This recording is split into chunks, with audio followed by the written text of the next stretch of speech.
Hello, and welcome to What is the Backstory? I'm Carlos. Today we're going to be talking about the assassination of Martin Luther King. What's the backstory with Carlos Hardy? Yeah. Let's get into it. Martin Luther King, an amazing civil rights activist. He was assassinated in 1968 by a lone gunman, and that kind of derailed the civil rights movement at the time. But it was picked up by his wife, Coretta, and she took the torch and carried it home. Martin Luther King received the Nobel Peace Prize in the 60s, and he was a great activist for civil rights, human rights of all people. Some of you are probably asking, why bring this up now? I think it's very, very important to reach back into the past and bring to the forefront some of our great leaders who've helped us to bridge the gap between inhumane activity and rights and things that can help our communities of the world. I'm talking about the United States of America, even globally. Most of us have heard about the assassination and how he passed away.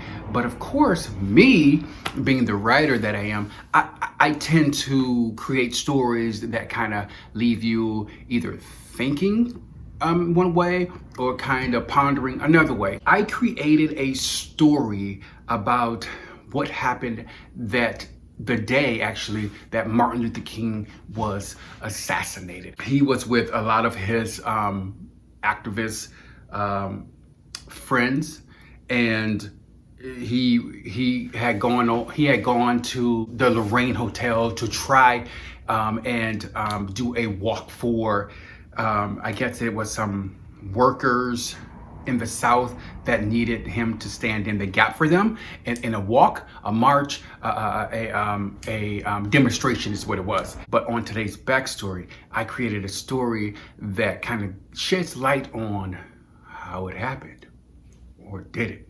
Remember, these are just me going into my vault, into my brain, and pulling out some a creative story for those of you that are writing, for those of you that are creatively and actively pursuing a career, or those of you that are trying to write your books.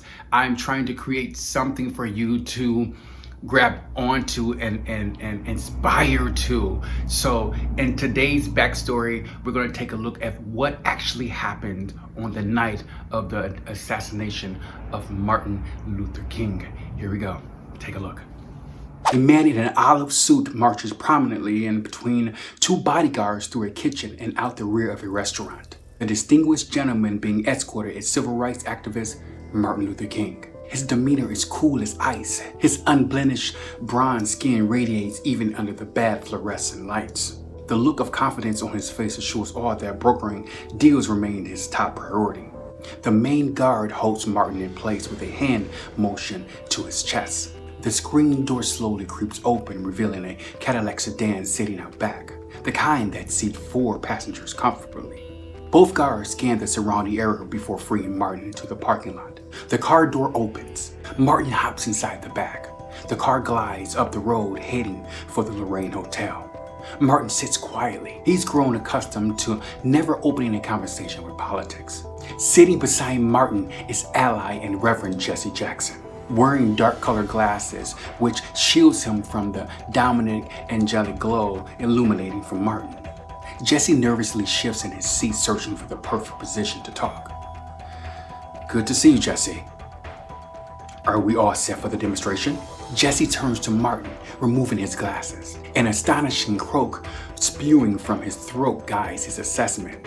Martin, they want to repeal the Civil Rights Act. Martin confidently folds one leg over the other. His index finger taps gently on his knee, providing the comfort he seeks in the moment. Like most meetings, his deposition is mild and his expression stoic. Martin's deep, melodic voice settles in the air like a thick summer's fog.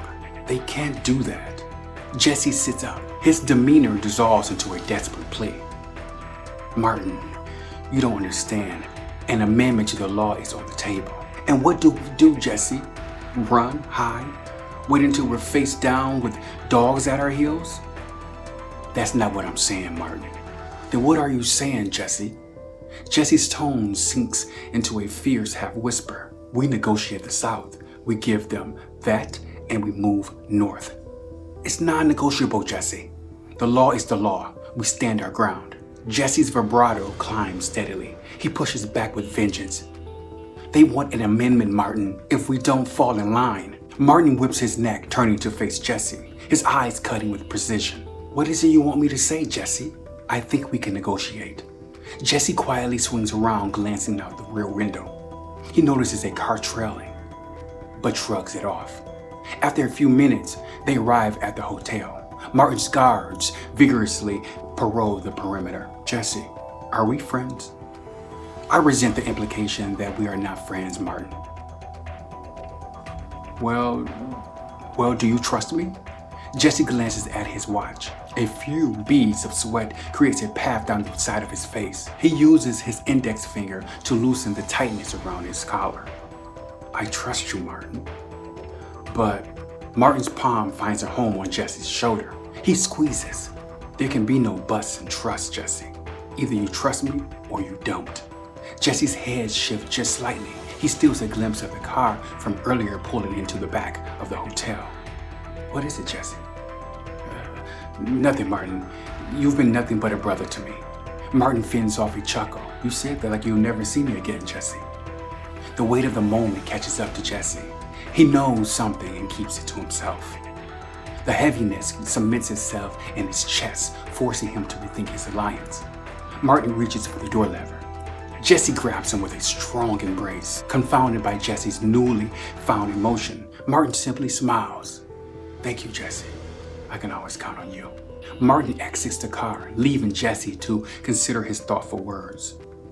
Jesse finally exits the car. He zips his coat, lifting his collar. The Reverend sprints to a payphone up the street. His fingers frantically dial. His head swivels from left to right, watching everything in view. Hello? Call it off. I don't care. I've changed my mind. The strength in his voice booms through his clenched teeth. I said call it off. Give me some time to change Martin's mind.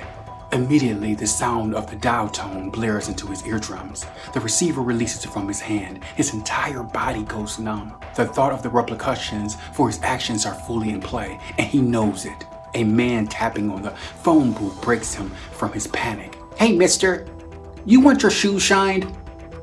Opening the booth, Jesse sprints up the street, landing at the foot of the hotel. Kneeling over to catch what's left of his breath, Jesse can see Martin on the hotel's balcony. Martin, go inside! His plea is loaded with desperation. Unable to make out Jesse's words, Martin merely waves him over. Jesse makes a beeline up the stairs, bolting like the world-class sprinter he used to be in college. Get inside! Get inside! Martin moves even further onto the balcony. His eyes are now colored in peace, and his soul seems to summon what's left of his legacy. He inhales air into his 39-year-old lungs for the last time. A family of clouds elbow their way into the atmosphere and rest gently above the hotel. All of a sudden, a bang cuts through the air like a knife. Martin lays on his back, gasping for air. Jesse can see his friend, but his convictions won't allow him to move. He reaches, but he can't touch. And he screams, but no one hears. Jesse's soul has vacated his body, never to return again. As you can see, I would say I embellish the story. There is no actual factual information that Jesse Jackson was a part of this heinous act, but I wanted to take you on a journey, which is what us writers do, and tell me what you actually thought about it. For those of you that know of Martin Luther King, most of the world does at this point in life. But I wanted to put them against each other in a way that was not malice, but a way that if you notice, Jesse was grappling with his friendship for Martin, and Martin kind of understood the friendship, but he knew there was something else going on with Jesse in that time. So he was trying his best to garner an understanding of Jesse. What did he really want? and what was he really trying to say or do. And when you're writing, any type of writing you're doing, you want to play with characters. You want to allow the twist of the circumstance to either pull you forward or push you back or pull the wool under the eyes of the person who's reading your material. So I'm always trying my very best to pull the wool under your eyes and get you to understand that writing is creative.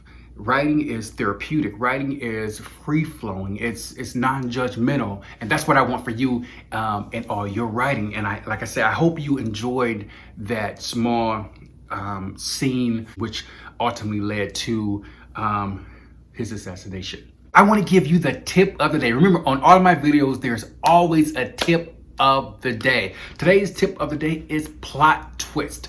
If you're doing any type of writing, especially if you're writing your autobiography, you're writing your book, you're writing fiction, nonfiction, or scripts, books, whatever you're writing, I just want to give you this hint. Always have a plot twist. A plot twist is an unexpected occurrence in a film, book, or a story, some kind of narrative. And as a writer, I want you, and this is what I try to do with most of my books and the things that I write, is I try my best to have the story actually geared toward one way, going in one specific direction that you're probably thinking as a writer, as a reader, you're probably thinking, oh, he's going to go this way, and this is what's happening with this character. Then all of a sudden, there's a quick left or a quick right, or we turn around and I take the story or the narrative in a different direction.